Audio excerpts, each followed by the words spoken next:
Olá, vamos trabalhar com o diagrama de classes de uso hoje. É um diagrama da UML comportamental e que nos permite conversar com o cliente de uma forma a dar uma visibilidade e também a compreender qual grupo de funções o usuário entende, qual a distribuição das funções teoricamente em tela. É por cenários que a gente vai trabalhar com casos de uso. Que o teu usuário entende, nos ajuda a delimitar uma fronteira do que deve ser construído ou não e também a entender como que outros stakeholders, como órgãos reguladores, legislações, fornecedores, até se necessário, vão interagir ou vão receber alguma informação desse sistema. Bem como definir ou previamente já estabelecer quais são os papéis que vão existir dentro do teu sistema para definição de permissões, níveis de permissões. Essa aula é mais teórica, é uma apresentação mais direta da teoria, uma descrição. Em uma próxima aula eu vou apresentar um exercício sendo baseado em um cenário enunciado, sendo desenvolvido o caso de uso. Vamos lá? Muito bem, então, casos de uso. Meu amiguinho não quer ir para frente aqui. Travou meu sistema de... Então, o diagrama de casos de uso, ele vai fornecer uma visão externa, como eu já falei, de fronteiras ou interface com o usuário. Quando a gente fala em interface com o usuário, a gente está falando de... Quando a gente fala de interface, a gente fala de comunicação entre dois pontos. Então, aqui eu estou falando do como o usuário vai entender e se comunicar com o sistema. Quais as interfaces. Vou fazer um paralelo bem grosso aqui, né? Quais as telas serão disponíveis para o usuário. E a fronteira, até onde vai o sistema, as obrigações. Tá? Também como as interações com o mundo exterior, outros sistemas, outros órgãos reguladores, esse tipo de interações. Então, na modelagem do caso de uso, o sistema é visto como uma caixa preta, que fornece situações de aplicações, ou caso de uso, ou cenário. A gente chama de cenário também. Então, caixa preta, nós não vamos pensar em como fazer. Vocês vão ver durante a evolução da aula que é muito comum o iniciante achar que vai desenvolver um fluxograma, um fluxo sequencial de passos, e não é essa, nunca é essa a ideia do caso de uso. É dar uma grande visão, até a funcionalidade gerenciar usuários, por exemplo. Isso é um caso de uso, isso é um cenário completo e é só isso que eu vou mostrar no diagrama. Então não é importante nesse momento compreender como o sistema vai implementar. O diagrama de caso de uso é uma análise bem alto nível, bem de visão geral bem ampla. Tá? Então nós não vamos definir nesse momento o funcionamento interno. A grande maioria dos casos de uso dificilmente acontece diferente, identifica grandes requisitos funcionais. Ele vai, como eu disse ali, oferecer uma visão de alto nível. Ele é uma maneira de levantar ou identificar funcionalidades do sistema e seus requisitos. Minha introdução resumida já definiu isso. Possibilita fácil interação com o usuário e cliente, não tem termos técnicos. A gente vai ver que existem algumas possibilidades de enriquecer o caso de uso, o diagrama com um monte de penduricalhos, um monte de extensões, além dos 3, 4 elementos básicos de diagrama, mas eu diria que eu dificilmente uso e eu sugiro sempre a deixar o caso de uso mais simples possível, principalmente para conversa com o cliente. Então, ele é composto de funcionalidades, que é o caso de uso em si, pessoas, outros sistemas, hardwares, que são os atores e vão definir os papéis de interação com o sistema.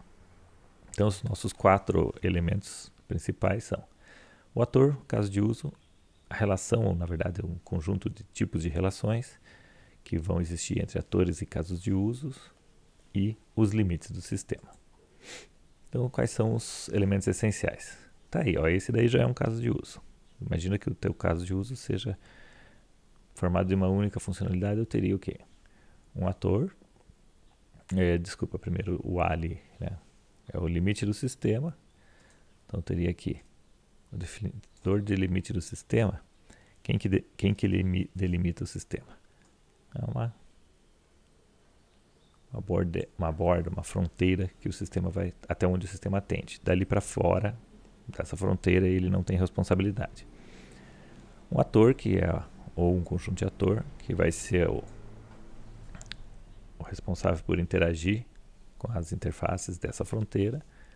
O caso de uso em si, que descreve um cenário, e a relação que vai ter o ator com esse caso de uso. Então, o que é o limite, né, do sistema ou a fronteira, a interface? É ela quem determina o que é considerado externo ou interno em relação ao sistema. Tudo que estiver, dá uma olhada aqui, ó, a indicação do nosso diagrama é que o limite é a borda desenhada aqui nesse diagrama. Eu posso ou não, durante a definição do caso de uso, eu posso ou não criar essa borda aí, definir nome para o meu caso de uso como um todo, definir um estereótipo aqui que está chamado de sistema.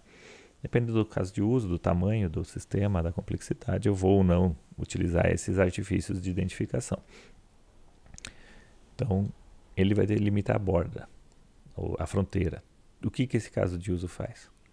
Permite, esse sistema faz, ou esse conjunto de implementações de um determinado projeto de um sistema. Vai ser implementado sacar dinheiro e depositar dinheiro desse sistema. Ponto, só isso. Tudo que vier para fora, tudo que estiver fora da minha fronteira nesse projeto, nesse desenvolvimento, eu não vou tratar. Não é problema do meu sistema, ou desse sistema específico, ou desse conjunto de implementações. Então ele vai indicar o escopo do seu sistema. Ele também é conhecido como System Boundary Boxes, ou isso falando do desenho em si mesmo, caixas de delimitação ou de fronteira do sistema, e você pode agrupar os casos de uso em boundaries, separando em subsistemas. Por exemplo, eu poderia criar como se fossem grandes componentes, Eu poderia ter aqui um componente que é cadê o meu texto? Aqui. Então, eu poderia ter o ATM aqui. Ixi, não quis digitar. Vamos escrever. Então, imagina que eu tenho o ATM, que é que falta faz uma caixinha, um tablet. O ATM, que é um conjunto de sistemas, eu posso ter uma série de casos de uso nele, lá internos, descrevendo todo o conjunto no ATM. Lembrem, ATM é caixa eletrônico. E eu poderia ter, por exemplo, o sistema de retaguarda com um outro nome. Vamos chamar ele aqui de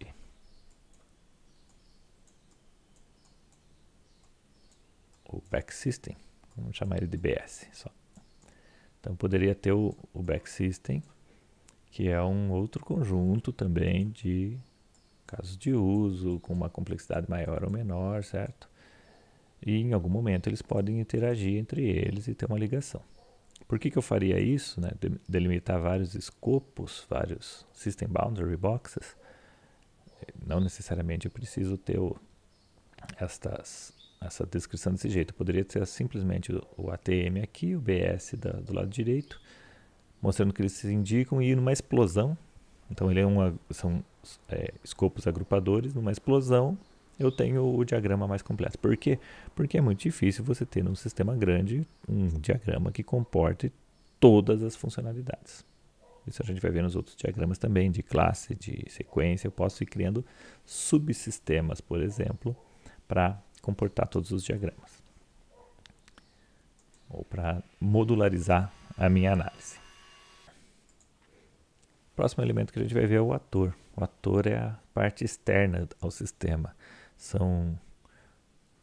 Qualquer componente, vamos chamar assim, um elemento que interage com o sistema. Ele inicia os casos de uso. Esse inicia não é um caso de uso não pode iniciar por si só, teoricamente. Eu teria que ter se você pensar em uma funcionalidade que executa periodicamente num servidor, toda madrugada roda uma rotina de atualização de base de dados ou de cálculo. O caso de uso não se inicia por si só. Nesse caso, eu teria que descrever um ator, que seria o agendador de tarefas de um Windows Server ou o cron do Linux, que é quem faz a interação com o caso de uso. Daí ele não é necessariamente humano. No exemplo que eu dei, acabou de citar isso. Então, o ator é qualquer elemento externo, qualquer coisa que interage com o teu sistema. Então, algumas formas possíveis de demonstrar o ator, essa é a mais comum e a que eu mais gosto, deixa bem claro, é o bonequinho, o stick, bonequinho de linhas aqui, certo? Eu posso também, dependendo da ferramenta, criar um quadrado e colocar o estereótipo do ator nele. Crio simplesmente um desenho quadrado, o estereótipo que ele é um ator e o nome dele, certo? E aqui eu posso identificar, e isso é muito importante, os vários perfis ou papéis é o melhor nome, que um ator pode ter.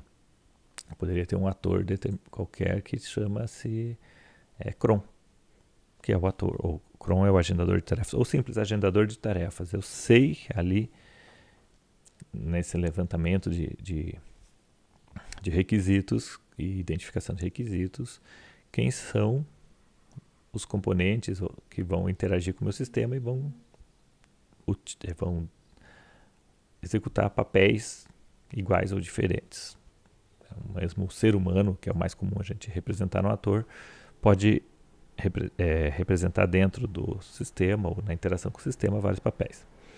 Então, eu tenho a possibilidade de identificar os papéis potenciais dos usuários, ou de potenciais usuários, né? Por exemplo, um administrador de sistema, a secretária ou secretaria, fornecedor, cliente. Então, eu consigo identificar todos que interagem com o sistema e nesta identificação eu já vou entendendo quais funções eles vão ter acesso e eu consigo determinar a minha gestão de permissões de acesso, de nível de autorização. Também identifico entidades externas, né? Por exemplo, um outro hardware. Imagina que eu estou desenvolvendo um sistema de controle de acesso, eu tenho que comunicar com uma catraca eletrônica que faz uma leitura de um cartão ou de uma biometria, manda essa informação para o sistema trata um clube social, o sistema tem que saber se libera ou não a entrada de um sócio, se ele estiver em dia ou não. Então, vai receber a informação de quem é o sócio por uma dessas identificações. O hardware, então, vai mandar essa informação, é tratado internamente no sistema e devolve. O ator aqui seria a catraca, cancela. Outros sistemas que a gente possa interagir por meio de APIs, vou mandar para a Receita Federal ou para o DataPrev, eu tenho que mandar mensalmente informações sobre o pagamento de funcionários. Por quê? Porque precisa contabilizar INSS, ou eu mando mensalmente o depósito de salário para o banco. Então, essa interação com esses sistemas externos, eu vou representar esse sistema externo como um ator e identificar ele. Por quê? Porque depois essa funcionalidade vai ser desenvolvida dentro da fronteira estabelecida e o programador vai entender até onde ele deve ir e com quem ele deve conversar. Isso é importante, né? Eu não esqueço de todas as interações quando eu coloco isso no meu diagrama. E um ator, ele pode fornecer ou receber informações dos casos do uso. Pode fazer ambas ou nenhuma. Imagina eu tenho um operador de um sistema, no caso do exemplo aí da catraca. Ele é um ator que vai enviar e receber informações. Envia informação para o sistema que é a da identificação na biometria, por exemplo, e recebe a informação se deve liberar ou não o acesso. Vai abrir ou não essa catraca. Um usuário o usuário comum, né, o gerente de RH, ele interage com o sistema, ele envia informações, quando ele entra dados, recebe informações, relatório, informações de tela. Por exemplo, um ator que é o sistema bancário, que vai receber um arquivo mensal sobre os depósitos em conta dos usuários, dos nossos colaboradores, da empresa que aquele sistema está gerenciando, ele não envia, talvez só recebe, esse ator talvez só receba informações do sistema. Então, um ator tem essas características, né, de interação com o nosso sistema. Beleza? Como é que eu vou classificar atores? Eu posso classificar os atores como primário ou principal.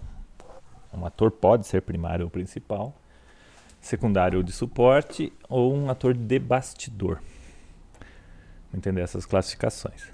Então, o ator que é primário ou principal é o interessado que acessa o sistema para entregar-lhe diretamente um serviço. O sistema entregar um serviço para ele. Por exemplo, um balconista que acessa o sistema em nome do cliente. Você chega no balcão, entrega a mercadoria para o balconista, para o caixa, e ele vai passando lá no leitor e então ele que está operando o sistema, ele está falando com o sistema.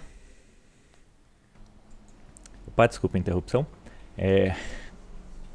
Então o balconista acessa o sistema e é ele quem vai interagir. Ele é o ator principal. Tá? Eu não gosto de fazer interação de ator com ator. Não acho isso necessário. Depois eu tenho uma descrição, talvez. A parte descritiva identifica esse fluxo do processo, que é muito externo ao sistema. É interessante lá depois, a gente vai falar bastante sobre isso, fazer essas identificações porque eu entendo melhor todo o processo que o meu sistema está apoiando, mas no diagrama eu não vejo necessidade. Ou já o ator principal, aquele que interage realmente, é interessante eu colocar. A questão é, classifico ou não classifico? Então, por que identificar? Por que classificar? Por que marcar aquele como ator principal ou não? Professor, onde é que eu faço isso? Pode fazer numa planilha à parte, listagem de todos os atores e classificação deles, isso não iria no diagrama, tá? Eu vou identificar ele para encontrar objetivos de usuários que guiam os casos de uso, principalmente permissão, né? Entender o nível de complexidade e o nível de gestão da segurança, de acesso, de permissões das funcionalidades. Um ator secundário ou de suporte é um interessado que provê um serviço ao sistema, mas não diretamente, como, por exemplo, um serviço de internet ou, como eu falei, um serviço automatizado de pagamento. Então, teu cliente está comprando no e-commerce que você desenvolveu e o e-commerce não faz a cobrança necessariamente. Ele vai interagir com o broker de pagamento. Então, esse broker de pagamento é um ator de suporte, é um ator porque é um sistema externo que interage com o teu, ou o seu interage com ele. Ele fornece um serviço para o teu sistema e ele é secundário. Ele não é o principal ator que motiva o uso do sistema, as funcionalidades. Então eu identifico para esclarecer interfaces externas e protocolos. E o ator de bastidor, ou ator terciário, ele tem interesse no comportamento de casos de uso, mas não é um ator principal ou de suporte. Por exemplo, um órgão governamental responsável por impostos. Aquele exemplo que eu dei, todo mês eu tenho que enviar dados para o DataPrev. Todo ano eu tenho que enviar um arquivo para a Receita Federal com o balanço anual do meu sistema, lá formatado em XML, JSON ou outro formato que essa órgão governamental definiu. Então, eu não tenho uma interação direta, muito provavelmente, não tenho uma interface de comunicação direta, automatizada, por exemplo, mas eu preciso prestar dados. O meu sistema gera saídas para esse ator, ou um conjunto de atores. Então, eu identifico ele para garantir que os interesses necessários estejam identificados e satisfeitos. Eu não posso esquecer de mandar todo ano. O usuário vai falar assim, e agora, cadê o relatório da DIRF? Pô, você não me falou que precisava. Mas é uma vez por ano, quando começou a levantar o sistema no passado, eu já tinha acabado de fazer e esqueci de te falar. Esses são os riscos de não identificar. Então você tenta identificar tudo. Claro que ainda corre o risco, mas quando identifica no meio de uma conversa, Lá em março o usuário falou assim, é verdade, a gente manda diff uma vez por mês. Opa, manda como, para onde? Nem que eu não entenda nesse momento, só for implementar isso em dezembro. Mas eu já coloco no meu diagrama de caso de uso que existe um ator ali, que é o INSS, e que ele recebe a diff, certo? E aí o nosso elemento principal, que é o caso de uso do diagrama de caso de uso. Ele vai descrever uma funcionalidade ou cenário do sistema, um cenário de uso do sistema. Na versão ou no formato descritivo, a gente está falando hoje de diagrama, mas lá no formato descritivo, um caso de uso são é uma narrativa em texto, amplamente utilizada para descobrir e descrever requisitos. Nós vamos bater bastante em descrição de caso de uso, certo? Aqui eu só estou dando uma antecipada para você entender que lá que você vai descrever com detalhes. No diagrama, ele apresenta, de modo geral, as funcionalidades disponíveis para atores utilizarem o sistema. Por exemplo, gestão de usuários. Esse é o caso de uso. Gerenciamento de usuários. Gerenciar usuários. Lá na descrição de gerenciar usuários, você vai ter como que inclui, como que altera, como é que define permissões, passo a passo, teste de erros, esse tipo de questão. É no descritivo. Então, o propósito do caso de uso é descrever requisitos funcionais, principalmente do sistema, de maneira consensual entre usuários e desenvolvedores.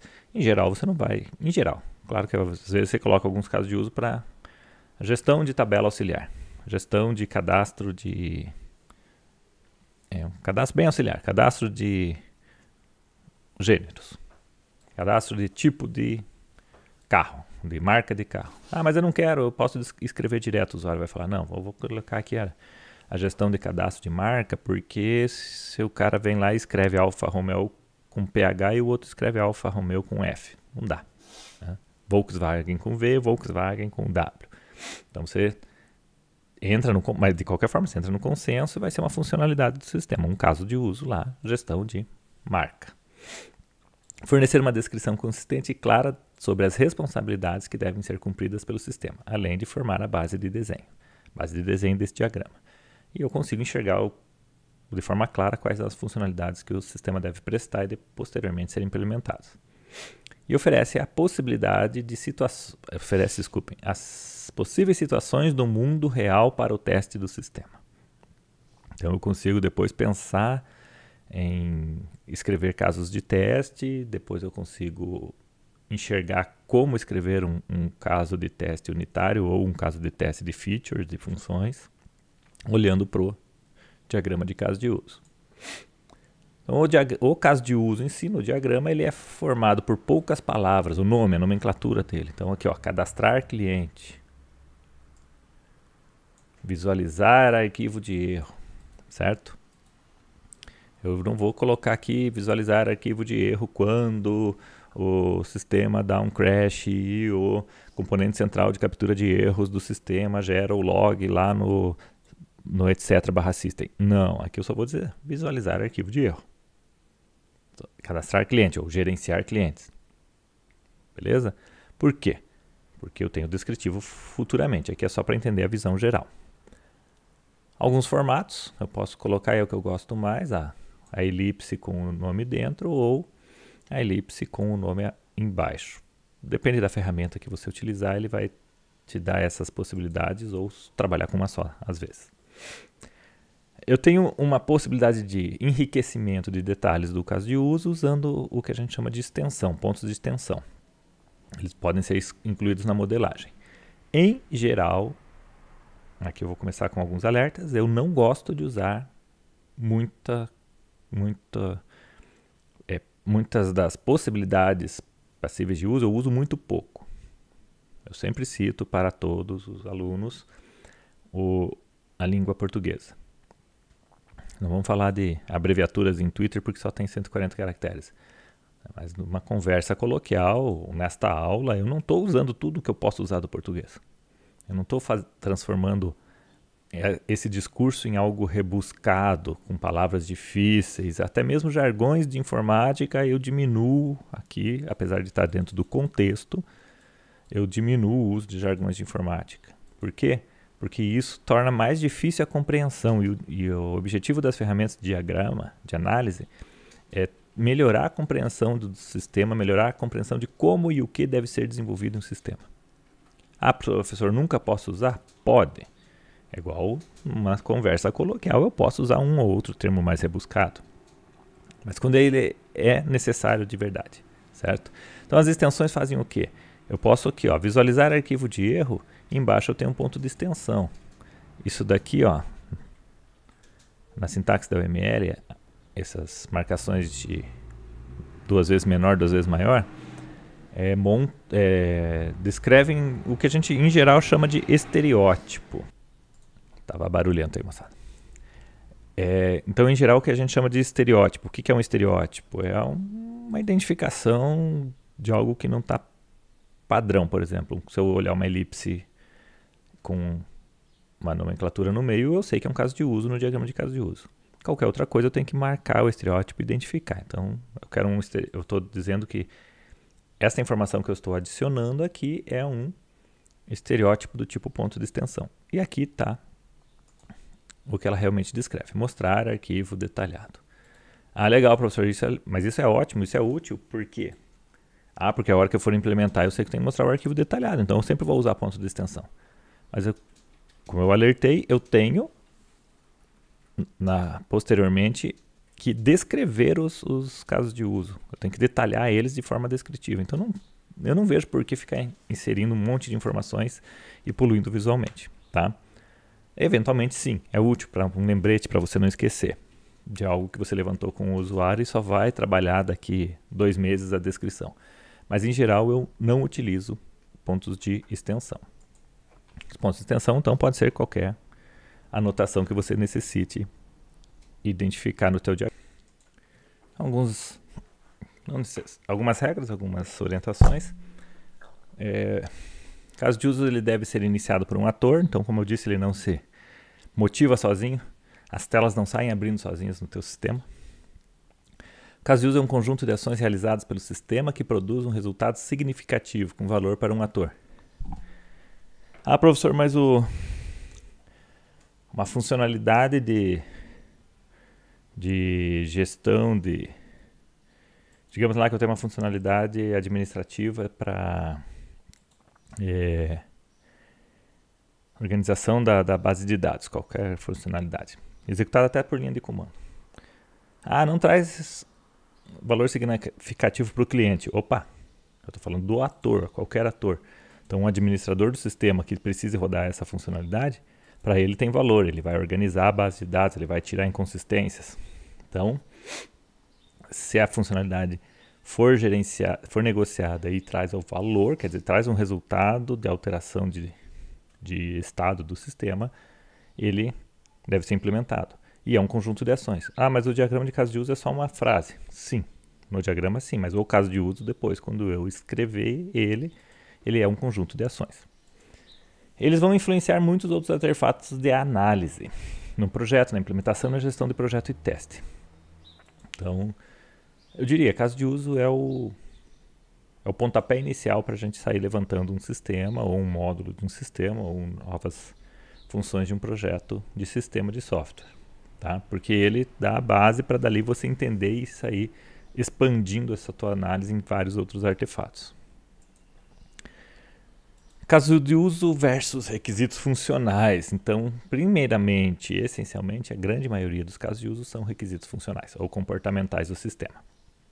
É o que os usuários todos do sistema enxergam que faz. Então, você não vai criar um caso de uso, exportar para JSON. Não, exportar para JSON é uma função lá dentro da tua programação, pode ser um método de uma classe, mas eu não vou colocar um caso de uso desse. Ah, mas professor, todo usuário quando for... Ou exportar para Excel é um caso de uso, professor. Todos os meus relatórios vão exportar para Excel.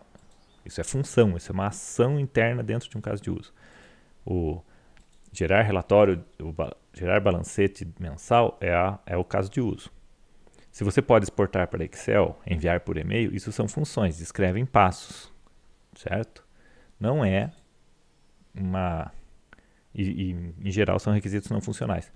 Não é uma funcionalidade enxergada como um cenário. O cenário é algo mais complexo, é uma ação mais completa. uma ação maior do sistema. E por último, o elemento nosso de relações. Eu posso ter as associações, generalizações ou especializações, heranças, inclusão e extensão. Vamos dar uma olhada nelas. Então, a associação entre ator e caso de uso é mostrado como uma linha contínua. É essa aqui, ó. Eu ligo qual é o ator, nesse caso o cliente, escolhe um item de pedido, por exemplo, num e-commerce. Esta linha, então, é o... Vamos fazer ela bonitinha aqui. Essa linha aqui é a associação entre caso de uso e ator. Ela indica que aquele ator utiliza aquele caso de uso ou utiliza aquele cenário. Pode também, tem a permissão de utilizar aquele cenário. Aqui eu tenho também a possibilidade de enriquecer com detalhes. De novo, eu acho que tem que ser usado com parcimônia, só em momentos realmente úteis. Então, eu posso, por exemplo, informar se o caso de uso é executado com frequência, quantas instâncias e outros detalhes. Então, algumas constraints que a gente chama.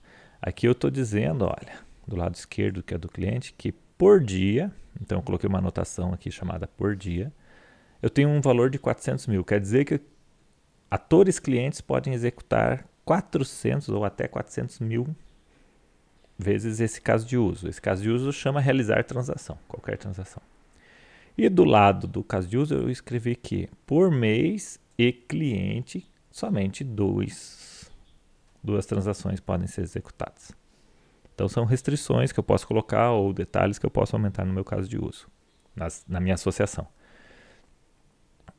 Eu dificilmente uso. Eu vou falar, colocar minhas anotações dentro da descrição do caso de uso. Eu posso usar setas direcionais, isso daqui já é mais comum, indicando na linha de associação quem inicia a comunicação com quem. Ao cliente que vai sacar dinheiro, porque o dinheiro não sai se sacando sozinho, né? Ou você não está usando assim, de repente vem do dispenser do ATM e vem as notas. Não. O cliente vai lá e sacar dinheiro, ele inicia esse caso de uso, ele entra com essas informações. Se eu não tiver nada de nenhum indicativo de seta direcional, significa que ambos os lados se comunicam. Sai do caso de uso, vai para o cliente, do cliente vai para a informação para o caso de uso.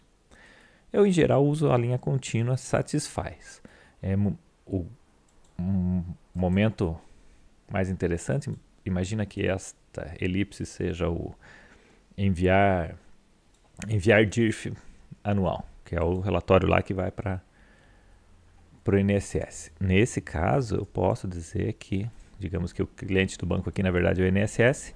Nesse caso, eu posso dizer que, nesse caso de uso, somente se comunica, aqui eu deixo bem explícito, somente envia informações para aquele ator e não tem retorno daquele ator. E, nesses casos, eu acho interessante usar a seta direcional de navegação. Então, o que é indicado pela seta? Se ela apontar para um caso de uso, então o ator inicia a interação. Se ela apontar para o ator, o sistema inicia a interação. A navegabilidade de duas direções é mostrada sem setas e indica que qualquer um dos dois pode iniciar. Eu diria assim, a gente, mais de 90% dos casos, das situações, tem o ator iniciando e uma seta sem indicar em direção, você já entende que o ator é que inicia. Quando existe uma interpretação dúbia ou um certo desconhecimento do processo como um todo, aí é interessante você realmente reforçar com as setas direcionais. Por fim, um exemplo completo, né? Imagina aqui então, eu não falei da generalização, mas aproveito aqui. Então imagina que eu tenho dentro de um caixa eletrônico, um ATM, uma série de funções. Aqui eu tenho, o cliente pode sacar de 0 a 1. As nossas cardinalidades aqui eu também evito, só quando for necessariamente útil, mas o cliente pode executar de 0 a 1 vezes a função sacar dinheiro, transferir fundos, depositar dinheiro. O banco em si, aqui está representada como toda entidade banco, não importa quem dentro do banco, pode depositar dinheiro e registrar a máquina no banco. E um administrador pode registrar a máquina no banco também e ler histórico. O que mais o administrador pode fazer? Só isso, professor, porque as setas são somente para esses casos de uso. Não, eu posso utilizar uma outra forma de associação que é entre atores, que é esta daqui, ó, que é a herança, a generalização ou especialização, onde nesse caso um usuário no papel de administrador herda do cliente todas as suas ações. Então ele herda, nesse caso, a possibilidade de sacar dinheiro, transferir fundos e depositar dinheiro. Ok? Isto eu acho útil. Com frequência a gente faz esse tipo de ligação, associação entre atores, no caso de uso, para demonstrar que um determinado papel herda permissões e possibilidades de interação com o sistema de um outro papel de usuário. Isso facilita muito, senão eu teria que fazer o administrador com mais um monte de flechinha aqui, né? E isso também deixa isso deixaria, além de confuso visualmente, deixaria eu com uma complexidade maior de ler cada uma das questões. A herança eu indico como uma boa prática de usar entre casos de uso. Por último, acho que são os nossos últimos slides. Eu tenho a possibilidade de enriquecer, na verdade aqui não é só um enriquecimento com detalhes, mas eu posso identificar comportamentos com as relações entre os casos de uso. Uma forma de relação entre casos de uso é a inclusão. Este é útil, bem útil. Quando eu observo que dependências de casos de uso é um instrumento importante para definir o que entra em uma interação. Interação é um uso de um cenário. Então a inclusão vai indicar que uma instância do primeiro caso de uso também conterá o comportamento especificado pelo segundo denominado caso de uso de inclusão. Como assim? Imagina que eu tenho um caso de uso consultar preço, onde depois na descrição é mais ou menos isso. O ator vendedor inicia o caso de uso, o sistema vai oferecer uma interface para consulta, o ator seleciona o grupo de produtos, o sistema lista os subprodutos, o ator seleciona um grupo de produtos, o sistema apresenta os produtos do subgrupo, o ator seleciona os produtos e o sistema calcula os preços. Só que esse consultar aqui de preços pode ser uma ação repetitiva, uma telinha, né, uma funcionalidade que se repete entre vários. A seleção de grupos e subprodutos aqui se repete em outras ações. Então eu posso pegar este bloco aqui, ó, que vai se repetir, essas ações são transformadas em um cenário específico de utilização do meu sistema. Eu posso pegar esse grupo aqui e criar um caso de uso para ele apenas. O emitir, olha um exemplo aqui, um outro caso de uso chamado emitir produto, de novo está usando aquele mesmo grupo de casos, de passos, que é o de seleção do grupo de produtos, dos subprodutos, até selecionar o produto desejado. Eu não vou reescrever essa função depois, eu não vou transformar ela numa funcionalidade diferente. Eu vou reaproveitar isso como um cenário dentro da minha aplicação. Então, nesses casos, eu acho bem interessante. Olha, o emitir produto e o consultar produto, eles incluem, tá vendo aqui o estereótipo include da associação, o selecionar produto. E é assim mesmo. Seta pontilhada, apontando, é pensamento inverso. Não é o selecionar produto que vai para dentro do emitir pedido? Só que aqui eu estou dizendo que o emitir produto inclui o selecionar produto. O consultar preço inclui o selecionar produto. Então eu incluo aquele pedaço lá dentro. Isso vai me facilitar até a descrição depois. Vejam que daí eu vou ter um caso de uso selecionar produto. E aqueles dois casos de usos que ficaram bem grandes aqui é o emitir. Esse aqui é o emitir produto. Aqueles dois casos de uso, eles vão simplificar muito, porque eu vou em algum momento dizer assim, ó, o ator usa o caso de uso selecionar produtos. Então o include é bem útil para diminuir, principalmente para simplificar e reutilizar os passos ou um grupo de ações que é repetitivo dentro do sistema e se transforma em um cenário de uso do sistema.